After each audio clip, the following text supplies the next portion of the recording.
ভগবান যখন জন্ম দিয়েছেন তখন তো সব কর্ম করতেই হবে, কেননা আমাদের পৃথিবীতে এই জন্যই পাঠিয়েছেন আমাদের যে যে কর্ম সেগুলোকে আমাদের করতে, তাই না? তাতে যতই সুবিধা হোক অসুবিধা হোক আমাদের করতেই হবে।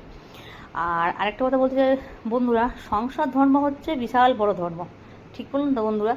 কেন সংসার ধর্মের মতো অন্য কোনো মানে এটা থেকে বেরিয়ে আসা যাবে না, কেননা যতক্ষণ তুমি সংসারের মধ্যে আছো তোমাকে কিন্তু সবার মন নিয়ে চলতে হবে, সবার সুবিধা।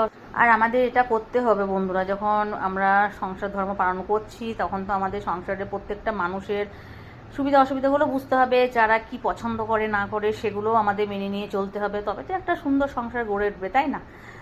আর আরেকটা কথা সবাইকে বলতে চাই যে একজনকে হলে হবে না, প্রত্যেক মানুষকে কিন্তু প্রত্যেকের সুবিধা অসুবিধাগুলো বুঝতে হবে, তবেই কিন্তু সেই সংসারটা কিন্তু সুন্দর হয়ে উঠবে, তাছাড়া হবে না।